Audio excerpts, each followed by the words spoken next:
dit à moi, elle dit Jonathan, elle dit t'as l'air excité, on va te donner quelque chose à faire. Prends un petit 30 secondes, puis va leur raconter une petite joke. J'ai dit, il n'y a pas de problème vu que j'ai un peu parlé. Savez-vous, parce que moi j'en trouve tellement niaiseux, mais savez-vous la différence entre un crocodile et un alligator? Il y en a c'est quasiment pareil. À vous, joke de crocodile et piquante!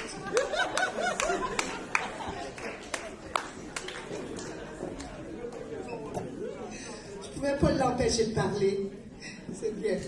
Alors, vous venez de voir le Vox Pop qui a été réalisé par Jean-Pierre Limoges et ses élèves des arts de la scène. Vous avez apprécié? Bravo à tous.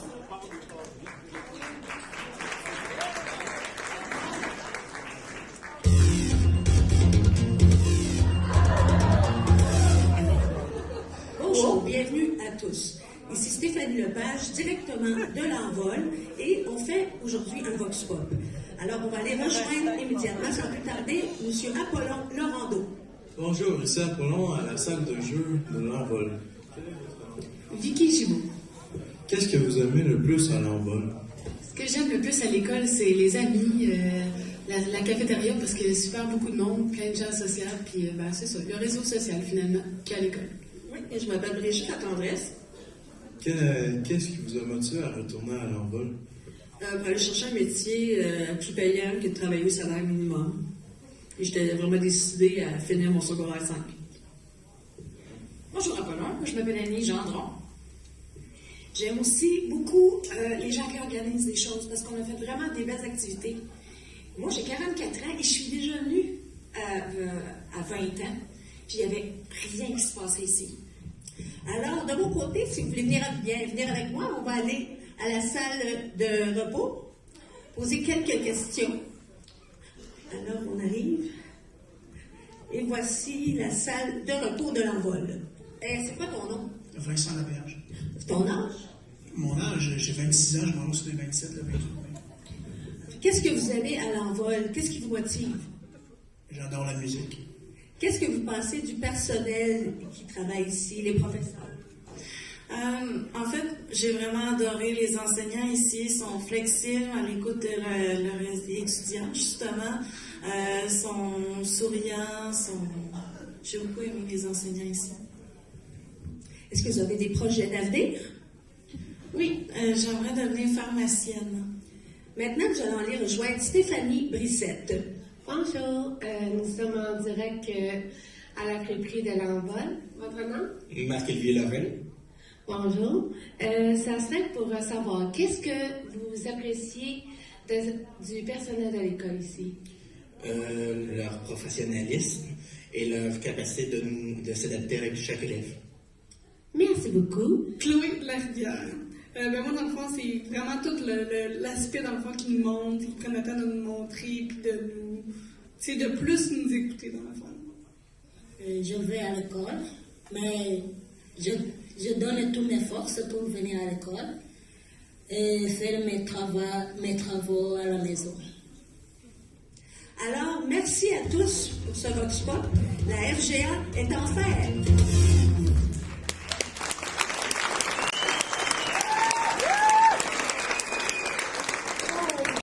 J'ai commis une petite erreur, j'en suis désolée.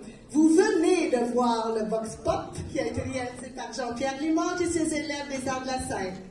Alors voilà. J'inviterai à l'instant le vice-président du syndicat de l'enseignement du Lanaudière, Mathieu Lessard, à venir présenter les gagnants du concours Ma plus belle histoire.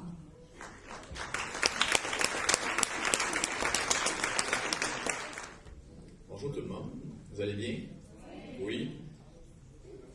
Vraiment exceptionnel, on ne pouvait pas s'attendre à moins, mais c'est vraiment un événement incroyable, et je félicite d'ailleurs tous les acteurs, toutes les personnes qui se sont impliquées depuis le début. Donc effectivement, la FGA est en fête. Fête qui met de l'avant tous les bons coups de ce secteur, tant pour les élèves que pour les enseignantes et les enseignants. Nous allons donc poursuivre sur cette lancée avec la remise des prix dans le cadre du concours d'écriture Ma plus belle histoire.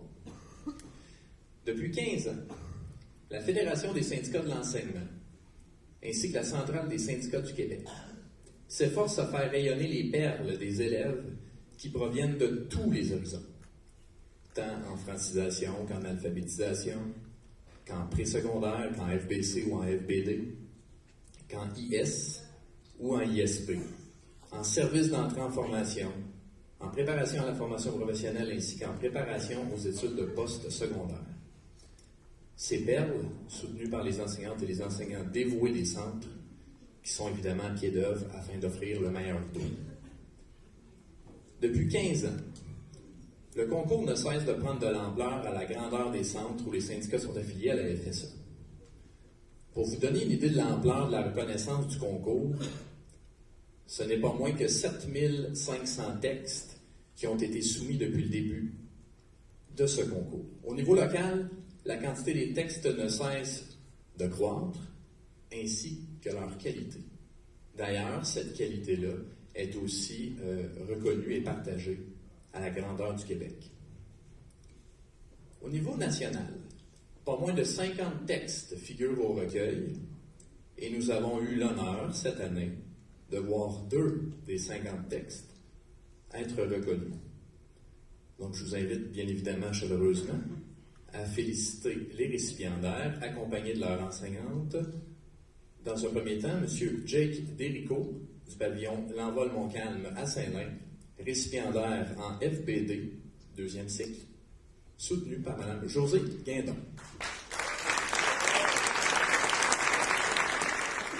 C'est un honneur et un immense plaisir d'abord que Jake ait gagné ce concours. Pour moi, c'est vraiment un honneur. Non, je me suis mal prise dans ma phrase, mais en tout cas, c'est un grand honneur. Je suis très, très, très fière et je suis privilégiée de l'avoir eu comme élève, vraiment. Je vais vous lire son texte. J'aimerais dire avant, oui, une autre chose, c'est que Jake a terminé son diplôme d'études secondaires, ça fait quoi, 2 semaines, 3 semaines? 3 semaines.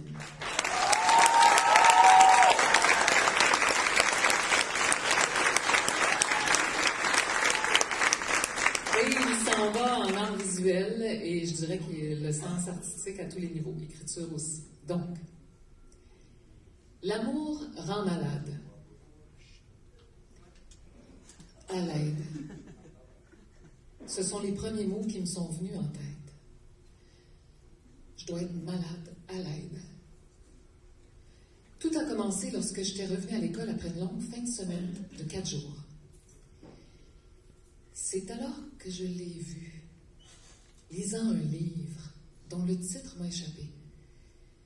J'avais toujours été intriguée par lui auparavant, mais j'ai réalisé à quel point seulement à ce moment-là. Les reflets brun-roux du soleil dans ses cheveux, normalement noir charbon, son petit sourire, ses blagues, tous me frappèrent.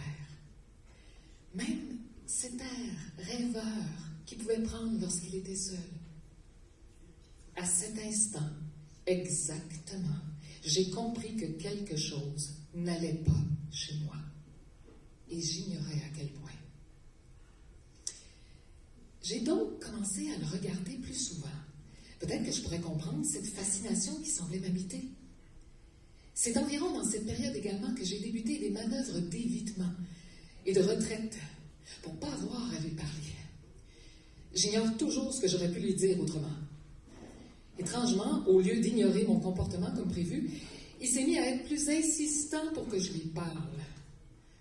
Je finissais toujours par fuir. C'était heureusement pas un problème. Au bout d'un mois, il avait finalement pu me piéger. Il m'avait cerné entre le mur et lui. Ce fut sûrement le pire moment de ma vie. J'avais pas mal, seulement peur. Peur qui entende ou sente mon cœur qui battait la chamade dans un mélange de crainte et de bien-être tout aussi effrayant. C'est là que j'ai compris qu'un truc n'allait vraiment pas bien. parce que j'ai aimé cette proximité. C'est cette agréable sensation qui m'a fait réaliser que j'étais peut-être malade, atteinte de la phase finale d'une maladie terrible. Avec de la chance, je mourrai la semaine prochaine. M'étais-je dit. Malheureusement, je ne mourus pas. Au contraire, j'étais en pleine forme. N'y pouvant plus, je me décidai à en parler à quelqu'un, ma sœur. Elle pouffa de rire avant de soupirer, me tapoter le dos et m'expliquer que j'étais seulement amoureux. J'ignore pourquoi, mais quelque chose se brisa au fond de moi. Je suis restée stoïque le week-end durant. Le pronostic était pire que toutes mes suppositions. Je suppose que j'ai préféré me voiler la face plutôt que d'affronter la vérité. J'aimais un autre garçon et je ne pouvais rien y faire. Au bout de quelques jours, ma sœur me confia que le meilleur moyen de passer à autre chose était de se faire rejeter. Je le connais depuis quelques années, il n'était pas du genre rude ou méchant. Il me rejetterait amicalement et me dirait le fameux « on reste amis » à la fin. Préparé mentalement, je l'ai interpellé. Il a semblé surpris, comme j'avais passé un mois et des poussières à l'éviter. Nous sommes tout de même allés dans un endroit tranquille pour discuter. Un silence rempli de malaise s'installa. Lui, il attendait ce que j'avais à dire et moi, j'ignorais comment formuler quoi que ce soit. Il ne me pressa pas. Je crois qu'il se doutait par mon expression faciale que c'était difficile à dire. J'avalais difficilement ma salive, commençant par dire que j'étais désolée. J'ajoutais ensuite que j'avais pas compris ce qui m'arrivait avant. Il semblait perplexe, perdu. Le pauvre devait rien comprendre à mon charabia. Son air interloqué était amusant, mais la situation ne me permettait pas d'en rire. Pour tout dire, ma voix se bloqua. J'arrivais pas à parler. Puis, je pensais à ce que ça me rapporterait. Je pourrais passer à autre chose. Trouver une personne qui m'aimerait également. Je t'aime. Lâchais-je. Je rougis. Mon visage me brûlait, mais c'était sorti tout simplement d'un coup et d'une douceur que je ne connaissais pas. Le pire était que ça avait été trop facile. Son visage a d'abord semblé adopter un air ahuri, se durcissant ensuite, ses poings se serrant à s'en blanchir les jointures. Était-il contre? Allait-il me repousser, ne plus jamais m'adresser la parole? Les scénarios catastrophes se bousculaient jusqu'à ce que, d'un geste vif, avant que je ne puisse esquisser un mouvement, il m'attrapa entre ses bras, me serrant tout contre lui. Son souffle effleurant mon cou, nous restâmes ainsi un instant avant qu'il ne resserre ses bras, murmurant « T'es mieux de pas me faire une joke. » Puis, je le sentis reculer, son visage vis-à-vis le mien, d'un ton tout aussi doux que le mien précédemment. Moi aussi, je t'aime. Jake.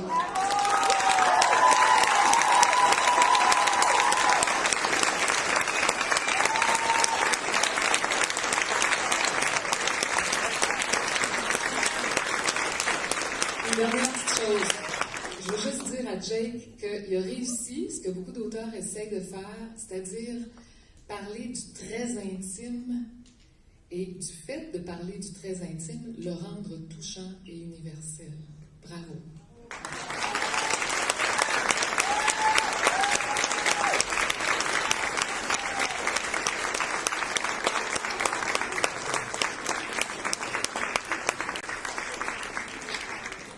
Ça fait un honneur de lire tous les textes qui sont soumis et nous statuons sur un texte que nous pouvons qualifier de coup de cœur. Cette année, après avoir lu, et c'est pas sans difficulté que nous en sommes arrivés, parce qu'il y avait plusieurs choix qui étaient retenus, c'est donc le texte de M. Félix Béliveau-Colette de l'Envol Radon qui, finalement, s'est issu au haut des textes, donc toujours en FBD, soutenu par son enseignante, Mme Julie Lachapelle-Girard.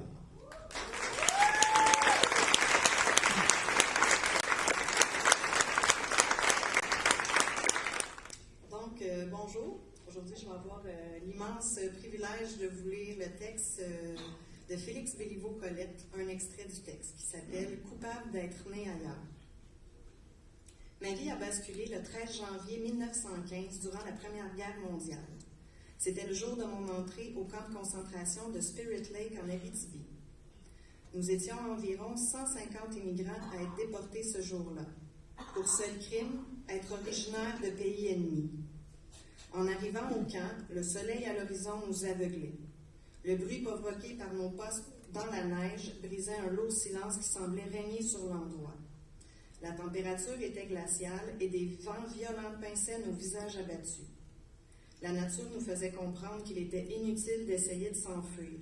Une forêt dense et inhospitalière entourait tout le camp. Le seul accès était le chemin sur lequel nous nous trouvions. Une troupe de soldats armés nous attendait au grillage. Ils nous attribuèrent à chacun un numéro. C'est ainsi que mon séjour, en tant que 4136-04, commença. Alors, pour lire la suite, vous pourrez vous procurer le recueil.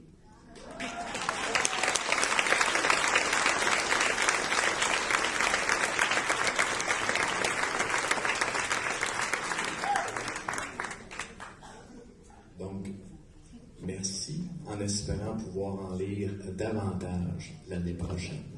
Merci beaucoup.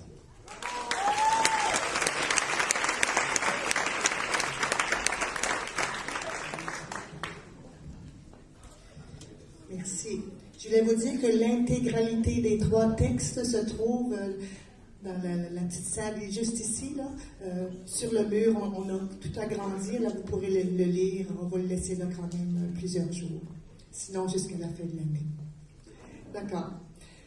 À présent, je désire inviter notre sublime et attachante Geneviève Pelletier à venir présenter la récipiendaire du gala de la persévérance scolaire.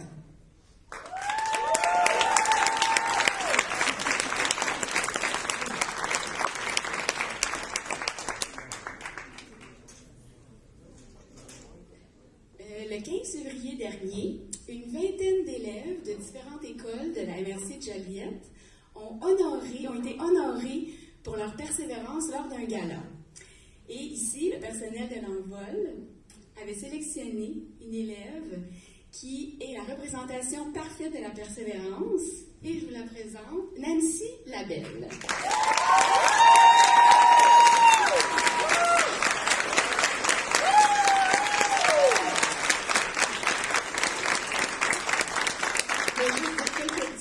Nancy. La bonne humeur, le positivisme et son sourire rayonnant la caractérisent à la perfection. Nancy était un magnifique modèle de détermination.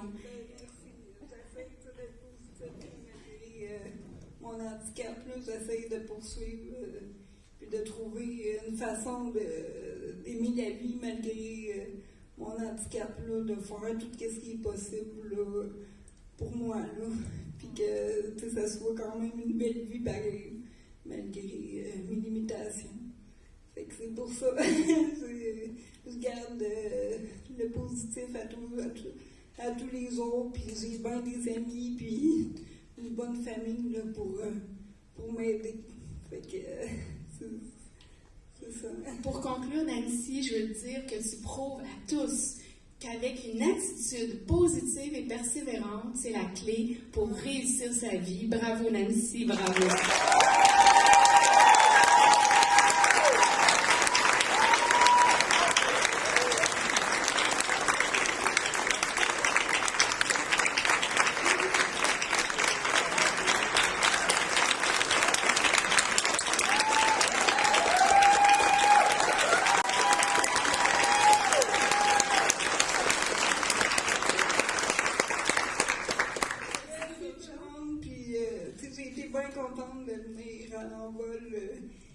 une bonne équipe, puis tout le personnel, puis même les élèves.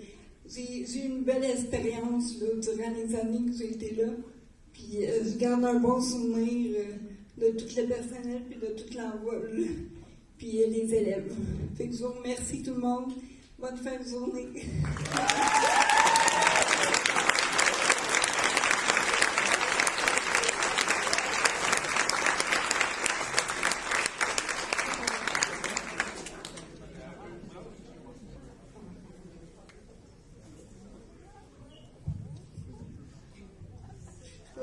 Comment, tu sais?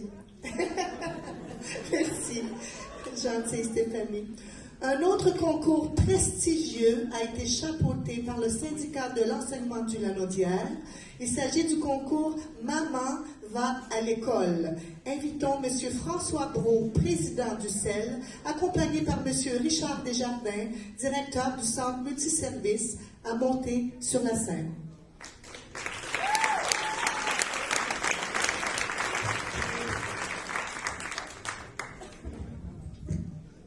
Comme ça, je suis sûr qu'il est à bonne hauteur dans ce temps-là, ça va bien. Alors, bonjour tout le monde. Écoutez, je m'attendais à un après-midi exceptionnel, mais c'est au-delà de tout ce que je pouvais espérer. Mes ados à la maison diraient que je suis fiberglassé, et j'imagine que vous l'êtes, vous également. Ce que je vais retenir de cet après-midi, c'est courage et détermination. Là, je ne vous vois pas à cause des lumières, mais je suis convaincu que vous êtes des exemples et des témoins de courage et de détermination, de poursuivre vos études. Ne lâchez pas vos rêves, c'est jamais facile, mais c'est souvent dans l'adversité qu'on réussit, qu'on se dépasse et par la suite, on atteint ses objectifs. Merci au comité organisateur, mais merci à vous, les élèves, d'être présents dans ce secteur de l'éducation et de continuer vos études. Ça, ce n'était pas dans le texte du tout qu'on devait faire, mais bon, ça arrive parfois. Maman va à l'école. Maman va à l'école, c'est un concours qui a été lancé il y a c'est pas un concours, c'est un programme. Un programme de soutien financier qui vise des personnes bien particulières, c'est-à-dire des mères monoparentales qui effectuent un retour à l'école, à la formation générale des adultes, à la formation professionnelle. Comme tout programme, il y a certaines règles, et pour pouvoir être titulaire d'une bourse, l'an dernier, on en a octroyé 5. Cette année, grâce à de nouveaux donateurs, de nouveaux commanditaires, on peut aller jusqu'à 7 bourses et demie. Et je vous dirais que chaque bourse est de quelques centaines de dollars. Donc, c'est un soutien financier à ces mères-là qui effectuent un retour au travail, un retour aux études pour effectivement améliorer les conditions de travail.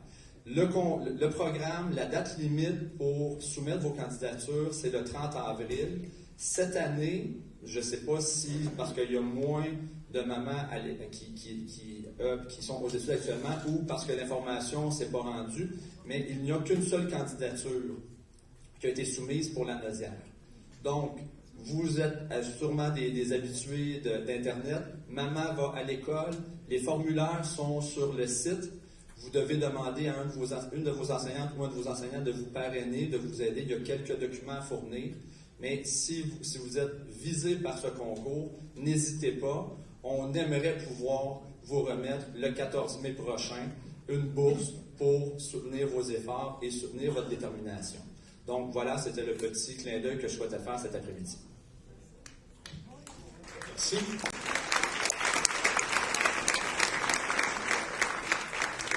Moi, François, je veux souligner justement cette initiative-là, bravo.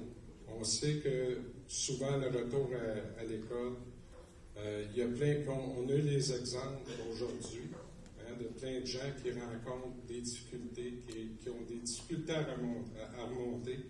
Actuellement, on est dans un monde où le marché du travail est très attrayant, dans le sens qu'on s'en va vers une pénurie de main-d'œuvre. On sait que souvent, on est sollicité, puis l'élément financier est important. Souvent, le soutien financier pour le retour à l'école, et c'en est un bon exemple. Puis actuellement, vous allez être sollicité, et là, je m'adresse aux élèves. Souvent, vous allez avoir un emploi d'été. On va essayer de vous garder.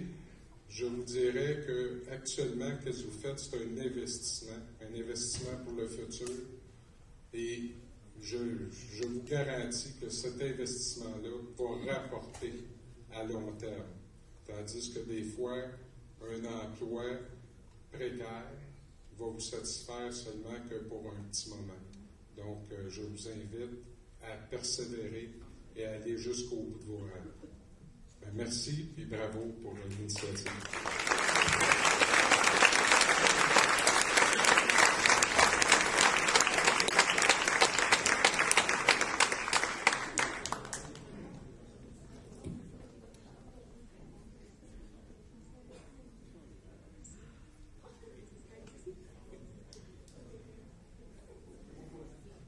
Donc, pour vous donner le goût de participer à Maman va à l'école, on voulait vous présenter une des récipiendaires de l'année passée.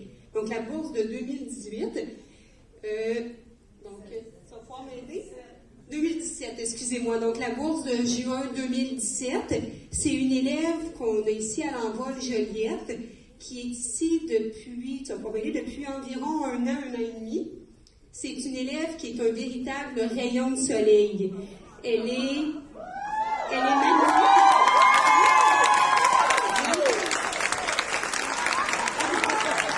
Est-ce qu'on fait que moi je dis ton prénom et tu dis ton nom de famille? Oui, hein, s'il te plaît? Donc, je vous présente notre récipiendaire, Sarah. Moi, c'est Mondieu Akrégé Sarah.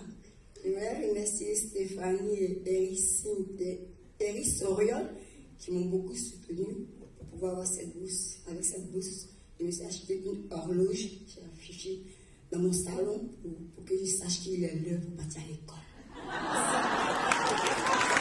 Donc, félicitations, Sarah. Et on a très hâte de voir les gagnants pour cette année pour 2018.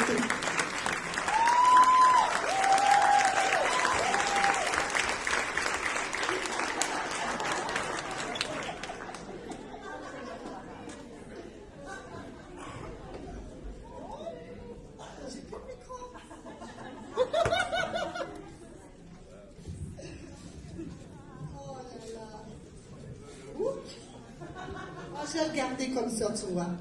Ouais, oui. Ça vaut la peine. Parce que là, je vais vous nommer une personne qu'on adore ici. Hélène Thibodeau. Quel phénomène incroyable. Hein? Accent aigu L-A-I-N-E. Hein? Alors, enseignante en chimie. Écoutez bien. En mathématiques. En sciences physiques. En physique, en biologie, en techno, je sais pas trop quoi. Je ne sais plus. Ouf, quelle tête. Je suis tout étourdie juste à le dire. Alors viens nous rejoindre, ma belle Hélène. À toi la parole.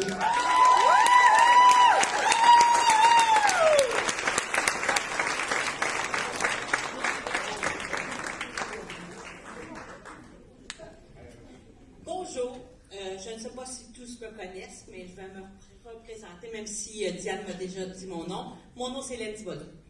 Je suis enseignante à la formation générale depuis bien des années, précisément depuis 1983. Je crois que je suis l'aînée de tous les membres du CMS, incluant la direction, les membres de soutien et les enseignants et les enseignantes. J'ai enseigné dans de très nombreux contextes, pas toujours idéal, dans des lieux bizarres, comme à Saint-Gabriel, au-dessus du garage municipal, avec des odeurs de diesel et peut-être des gaz nocifs pour la santé des élèves et des enseignants. Puis, j'ai enseigné également à Radun, près du lac Pont-Brillant, dans un sous-sol, sentant l'humidité, la patate frite, le vinaigre et à bien d'autres endroits plus ou moins adéquats.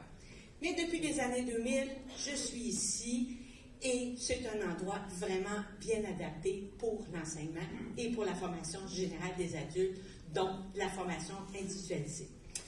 Aujourd'hui, je suis ici pour vous annoncer que je vais prendre ma retraite. Oui, c'est signé, tout envoyé à Réga, puis c'est fait. Tout au long de ma vie active, j'ai été très heureuse et jamais, une journée, je me suis levée en disant « Ah, j'ai pas le goût d'y aller, hein? Non. J'étais toujours positive, partante. Autrement dit, je pense que je travaille 24 heures sur 24 en enseignement. Et vous, les jeunes, j'ai aimé travailler avec vous. J'ai aimé le contact personnel, les rencontres, les discussions. J'ai adoré voir vos yeux avec des regards allumés pour me faire comprendre que vous aviez enfin compris. Puis, lorsque vous receviez vos notes, oh, que vous étiez heureux, soit de passer, soit de finir une étape de votre vie, et je me faisais un réel plaisir de vous donner ces résultats.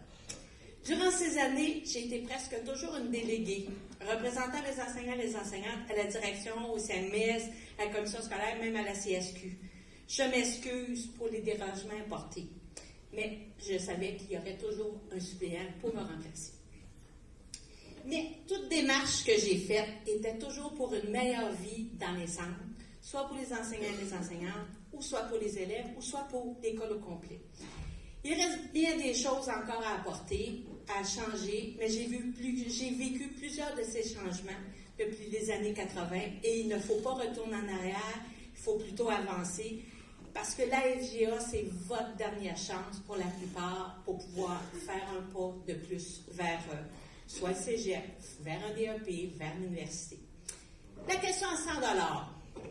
Sommes-nous des vrais enseignants à la FGA?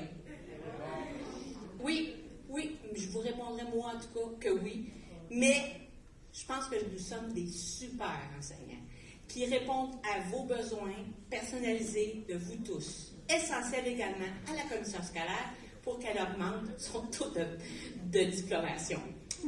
Si nous n'existions plus, il faudrait nous réinventer. Je sais que nous sommes importants pour la société au Québec et saviez-vous qu'il y a 20 000 élèves au cégep? Mais en FGA, combien il y en a? Au Québec, 20 000 aussi. Mais est-ce que vous entendez parler de nous dans les services publics? Non, jamais. Mais on entend parler presque à toutes les semaines des cégeps. Ça devrait changer. C'est pourquoi cette semaine, c'est la semaine de la formation générale des adultes pour que la FGA soit sur la carte. Et cet après-midi, fêtons ensemble la FGA.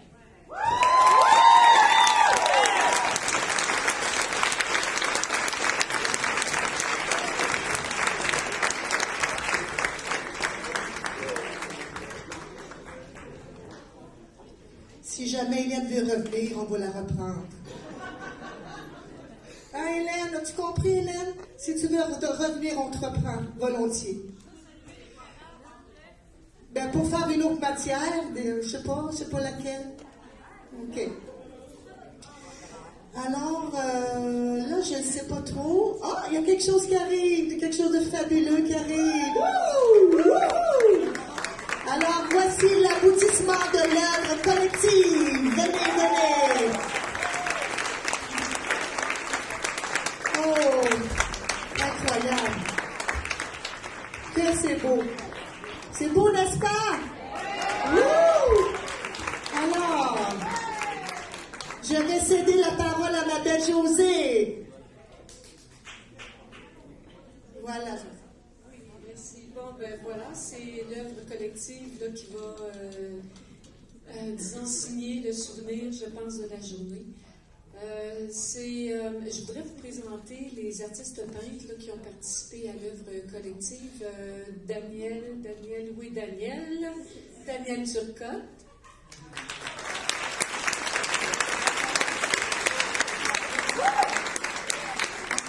Lisa Robert-Loyer.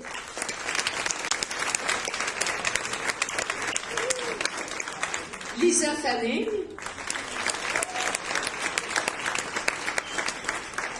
Jessica Jardin. Et Sabrina Villeneuve.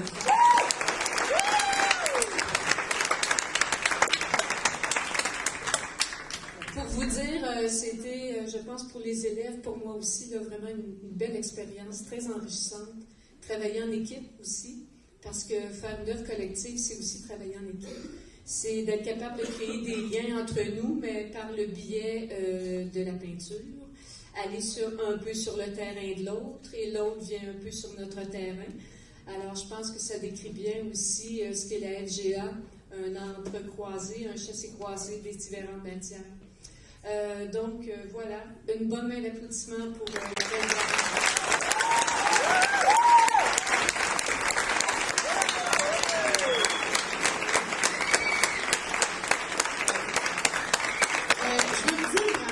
Mais je veux apporter un point important. Je veux souligner la généreuse contribution financière du syndicat. Donc, notre syndicat local, CSQ, a fait ça, toute la gang, grâce à qui, dans le fond, la réalisation a été possible, parce qu'il y a beaucoup de matériel qui coûte cher là-dedans, quand même. Donc, merci beaucoup à notre syndicat, puis bravo encore. Félicitations.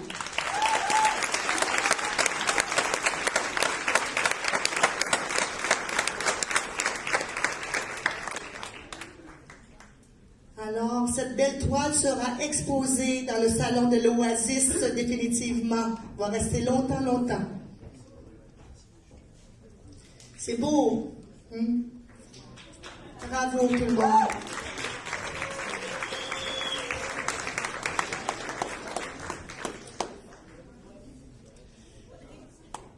Il fait clair tout à coup.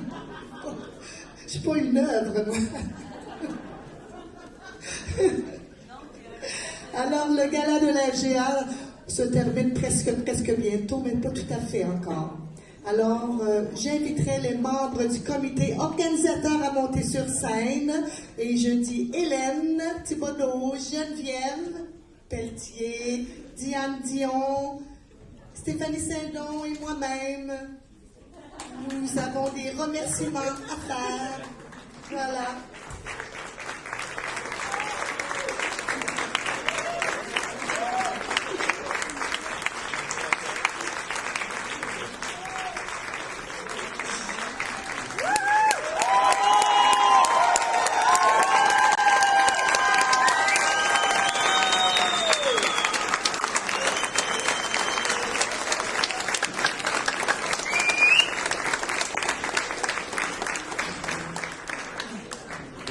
Nous sommes une équipe qui a préparé la soirée, l'après-midi, mais naturellement, tous les étudiants qui sont venus sur scène et qui ont fait une prestation, on les remercie également. Moi, j'ai 2 petits points. Premièrement, je veux dire un gros, énorme merci à Jean-Pierre Limoges et tous ses élèves du programme en études. C'est grâce à cette soirée.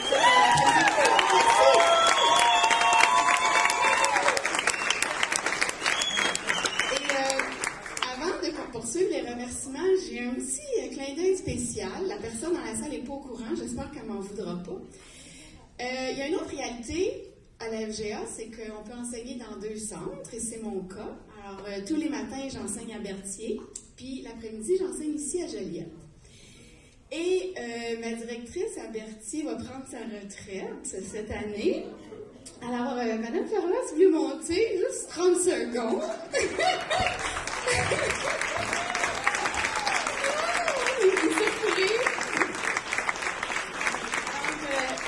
Madame Ferland est la preuve qu'une direction peut être à la fois humaine et efficace. Je voulais absolument vous remercier pour avoir contribué à créer un climat de travail agréable. C'est vraiment, sincèrement. Alors, je vous souhaite une belle fin d'année, puis une belle retraite bien méritée.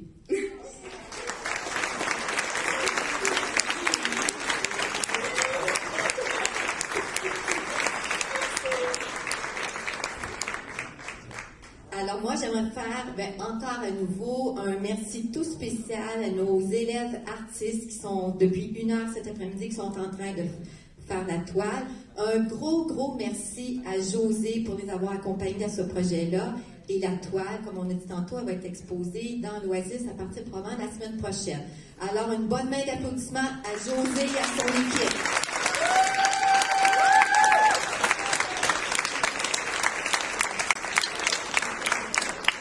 On reconnaissait vraiment José à travers son équipe et à travers sa présentation. Et ses beaux pantalons. Elle est colorée comme ça. Aussi, on aimerait dire un merci à Catherine Dalpé. Catherine qui est où? Catherine, lève la main. pour avoir pris les photos tout au long de la séance. Ah, OK. Alors, pour avoir pris les photos aujourd'hui, merci Catherine qui s'est improvisée photographe. Alors, les photos pourront dérouler sur la télévision de notre école à partir de la semaine prochaine. Alors, je tiens à remercier les invités de marque de la commission scolaire qui se sont déplacés. Je suis très, très heureuse. C'était important pour nous que vous soyez là. Merci. Merci. Vous allez revenir, hein? Oui, d'accord. Et je dis un beau merci aussi, là, elle s'y attend pas, mais je le dis quand même. Là. Je remercie spécialement Carole Savoie, qui nous a fourni une aide considérable.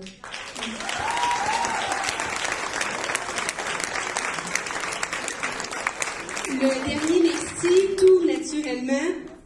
On donne une très grande main d'applaudissement pour notre maîtresse de cérémonie, qui a fait un rôle exceptionnel, Marie-Diane.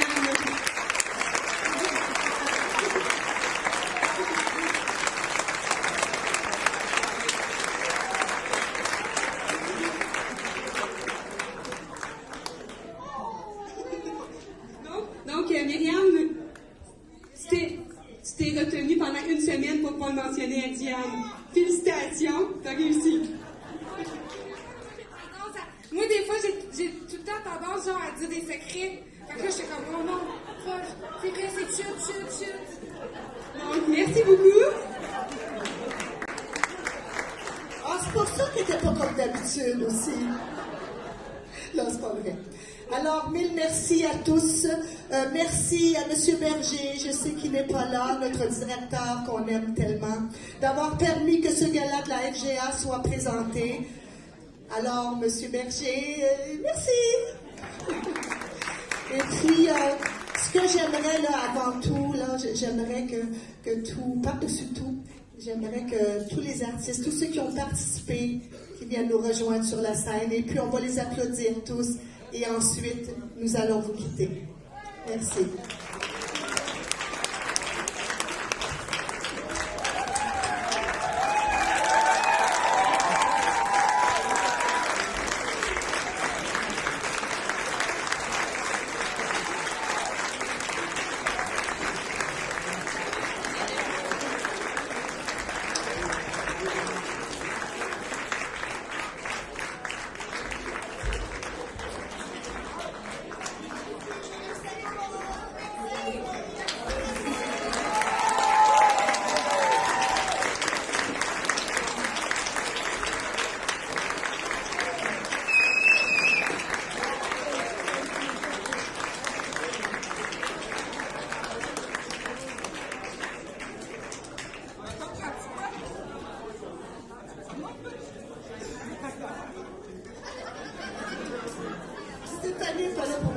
Rendez-vous l'an prochain, peut-être?